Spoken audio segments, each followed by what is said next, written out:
Hello guys, स्वागत है आप सभी का एक बार फिर से मेरे यूट्यूब चैनल मीन सिंगल दी लर्निंग हब में। आज हम आपके लिए लेके आए हैं एंशिएंट हिस्ट्री का सबसे इम्पोर्टेंट टॉपिक जैन धर्म। आज की वीडियो में हम देखने वाले हैं जैन धर्म से संबंधित संपूर्ण जानकारी जो कि डिटेल में होगी, साथ ही इसके प्रमुख तीर्थंकर और महावीर स्वामी के बारे में। और इसी वीडियो के एंड में आपको मिलने वाले हैं इम्पोर्टेंट MCQs। तो ये वीडियो मेरी आपसे रिक्वेस्ट है, पूरा देखिए। तो चलिए वीडियो शुरू करते हैं। जैन शब्द संस्कृत के जिन शब्द से बना हुआ है, जिसका अर्थ होता है विजेता। साथ ही जैन महात्माओं को निग्रंथ यानी कि बंधन रहित और जैन धर्म के अधिष्ठाता यानी कि आचार्य को तीर्थंकर कहा जाता है। जैन धर्म में 24 तीर्थंकर हुए हैं और जिनमें जैन धर्म के संस्थापक और प्रथम तीर्थंकर ऋषभदेव को माना जाता है और इनका जो दूसरा नाम है वो आदिनाथ भी है। साथ ही इनका प्रतीक चिन्ह सांड को माना जाता है और ऋषभदेव नाम का उल्लेख ऋग्वेद में भी मिलता है। इसके बाद दूसरे तीर्थंकर जैन धर्म के अजितनाथ हुए, जिनका प्रतीक चिन्ह हाथी था। और 22वें तीर्थंकर, हम दूसरे के बाद 22वें इसलिए डायरेक्ट ले रहे हैं क्योंकि बीच के तीर्थंकर इतने इम्पोर्टेंट नहीं है और सारे याद रखना भी काफ़ी मुश्किल है। इसीलिए जो पूछे जाते हैं एग्जाम में और जो इम्पोर्टेंट है हम सिर्फ उन्हीं के बारे में बात करेंगे। तो 22वें तीर्थंकर अरिष्टनेमी हुए थे और इनका प्रतीक चिन्ह शंख को माना जाता है। साथ ही अरिष्टनेमी और इससे पहले हमने देखा था ऋषभदेव, ये दोनों नामों का उल्लेख ऋग्वेद में भी देखने को मिलता है। अरिष्टनेमी को वासुदेव कृष्ण यानी भगवान श्री कृष्ण के समकालीन भी माना जाता है और जैन धर्म की किंवदंतियों के अनुसार भी ये कहा जाता है कि ये अरिष्टनेमी भगवान श्री कृष्ण के भाई भी थे। इसके बाद इम्पोर्टेंट तीर्थंकर हैं 23वें तीर्थंकर हुए, जिनका नाम पार्श्वनाथ था और इनका प्रतीक चिन्ह था सर्प। इनके पिता का नाम अश्वसेन था जो कि काशी के राजा थे। इनकी माता का नाम वामा देवी था जो कि नरवर्मन की पुत्री थी। साथ ही इनकी पत्नी का नाम प्रभा देवी था और 30 वर्ष की आयु में इन्होंने सन्यासी जीवन को स्वीकारा था। इसके साथ ही 100 वर्ष की आयु में एक सम्मेद नामक पर्वत पर इनका निर्वाण प्राप्त हुआ था, यानी कि इनकी मृत्यु हो गई थी। पार्श्वनाथ वाराणसी के निवासी थे और इनके द्वारा 4 शिक्षाओं का प्रतिपादन किया गया था। ये जो शिक्षाएं हैं इनको जैन धर्म में महाव्रत भी कहा जाता है और ये 5 हैं, लेकिन इनमें से जो 4 हैं वो पार्श्वनाथ के द्वारा दी गई थी और जो 5वीं है जो कि ब्रह्मचर्य है वो महावीर स्वामी के द्वारा दी गई थी, जिसमें से पहली है सत्य। इसका मतलब होता है हमेशा सत्य बोलना है। अहिंसा यानी कि हिंसा नहीं करना है। अपरिग्रह यानी कि चोरी नहीं करना है और अस्तेय यानी कि संपत्ति का संचय नहीं करना है। तो ये 4 शिक्षाएं जो इस पार्श्वनाथ के द्वारा दी गई थी। इसके बाद जैन धर्म के 24वें वो अंतिम तीर्थकर महावीर स्वामी हुए। इनका जन्म 540 ईसा पूर्व में हुआ था वैशाली के निकट कुंडग्राम में, जो कि बिहार में आता है। इनके पिता का नाम सिद्धार्थ था जो कि घातक कुल के सरदार थे। इनकी माता का नाम त्रिशाला था जो कि लिच्छवी के राजा चेतक की बहन थी और साथ ही इनके बचपन का नाम वर्धमान महावीर था। इनकी पत्नी का नाम यशोदा था और इनकी पुत्री का नाम प्रियदर्शनी था। दामाद जामाली था जो कि प्रियदर्शनी के पति थे। इसके बाद महावीर स्वामी ने सांसारिक जीवन से, सत्य की खोज में सांसारिक जीवन से संन्यास ले लिया था और ये 30 वर्ष की आयु में इन्होंने अपने बड़े भाई नंदीवर्धन से आज्ञा लेकर गृह त्याग कर दिया था। क्यों? क्योंकि इनके माता पिता की मृत्यु पहले ही हो चुकी थी, इसीलिए इन्होंने अपने भाई नंदीवर्धन से आज्ञा ली थी गृह त्याग करने की। इसके बाद 30 वर्षों की आयु में जब इन्होंने घर छोड़ा और उसके बाद 12 वर्षों की कठिन तपस्या के बाद यानी कि 42 वर्ष की आयु में इनको महावीर स्वामी को जम्बिक ग्राम के समीप एक ऋजुपालिका नदी के तट पर साल के वृक्ष के नीचे इनको तपस्या करते हुए संपूर्ण ज्ञान का बोध हुआ और इसीलिए ये केवल्य कहलाए। केवल्य का मतलब भी पूर्ण ज्ञान होता है। और इसी समय महावीर को जिन यानी कि विजेता, आहर्त यानी कि पूज्य और निग्रंथ यानी कि बंधनहीन ये कहलाने लगे महावीर स्वामी। महावीर स्वामी ने अपना प्रमुख उपदेश राजगृह में बितुलाचल पहाड़ी पर वाराकार नदी के तट पर दिया था। और साथ ही महावीर स्वामी के उपदेशों की जो मेनली भाषा थी वो प्राकृतिक भाषा थी, और प्राकृतिक भाषा को अर्धमागधी भाषा भी कहते हैं। साथ ही महावीर स्वामी का प्रथम अनुयायी जमाली था, जमाली जो कि उनका दामाद था, प्रियदर्शनी का पति था। और प्रथम जैन भिक्षुणी चंपा बनी, जो कि नरेश दधिवाहन की पुत्री थी। कौन? चंपा। इसके बाद देखेंगे जैन धर्म के 5वें महाव्रत। अभी हमने बात की थी 4 महाव्रत पार्श्वनाथ के द्वारा दिए गए थे, सत्य, अहिंसा, अपरिग्रह और अस्त्य। और 5वां महाव्रत जो था जिसका नाम था ब्रह्मचर्य, जो कि महावीर स्वामी के द्वारा दिया गया था, जिसका मतलब था कि अपनी इंद्रियों को वश में करना। साथ ही महावीर स्वामी ने अपने शिष्यों को 11 गणधरों में बांटा था। और जो सुधर्मा था, सुधर्मा महावीर स्वामी की मृत्यु के बाद भी जीवित रहा और जैन धर्म का मुख्य उपदेशक बना। साथ ही महावीर स्वामी की मृत्यु होने के बाद ये जैन धर्म का प्रमुख अध्यक्ष भी बना। इसके बाद हम देखेंगे महावीर स्वामी को 72 वर्ष की आयु में 468 ईसा पूर्व, याद रखिएगा 540 ईसा पूर्व में इनका जन्म हुआ था और 468 ईसा पूर्व में इनकी मृत्यु हुई थी, इनको निर्वाण प्राप्त हुआ था। ये मल्ल राजा सृष्टिपाल के राजप्रसाद में पावापुरी राजगिरी, जो कि वर्तमान में बिहार है, राजगिरी के समीप पावापुरी में इनको निर्वाण प्राप्त हुआ था, यानी कि इनकी मृत्यु हुई थी।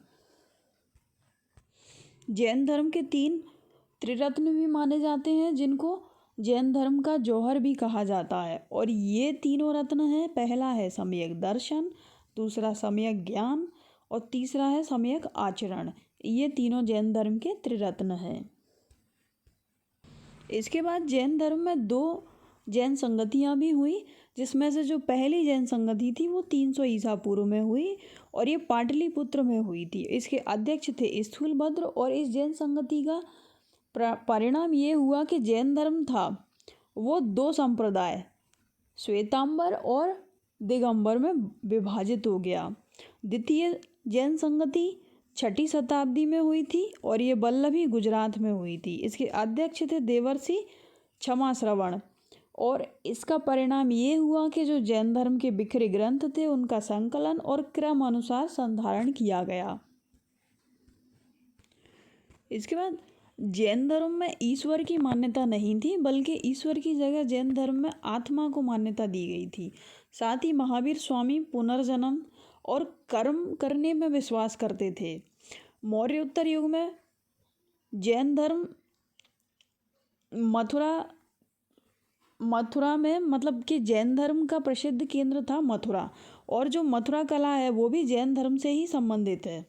जैन धर्म के जो तीर्थंकर हुए 24 तीर्थंकर, उनकी जीवनी कल्पसूत्र कहा जाता है जिसको, और जो कल्पसूत्र है वो भद्रबाहु के द्वारा रचित की गई है, रचयिता उसके भद्रबाहु हैं। साथ ही भगवती सूत्र एक जैन धर्म का साहित्य है जिसमें 16 महाजनपदों का और महावीर स्वामी के जीवन का उल्लेख मिलता है।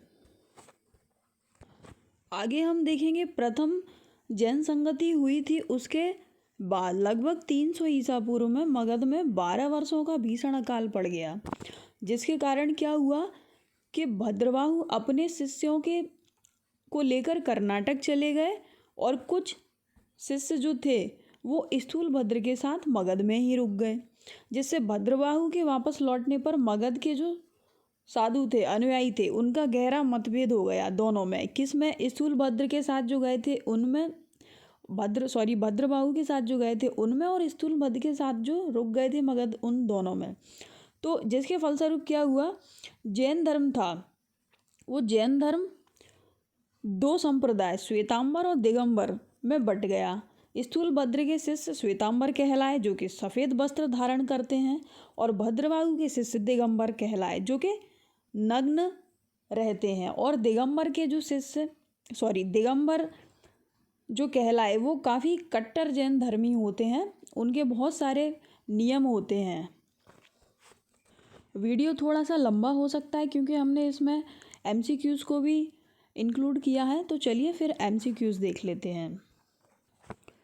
पहला एमसीक्यू है हमारा, महावीर स्वामी का मूल नाम क्या था।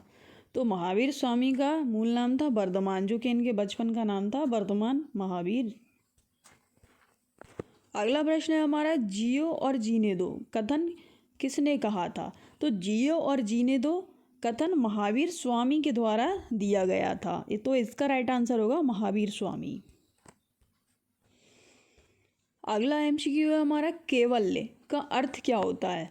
तो केवल्य हमने अभी देखा था कि केवल्य का मतलब होता है पूर्ण ज्ञान, और केवल्य कौन कहलाए, तो महावीर स्वामी केवल्य कहलाए।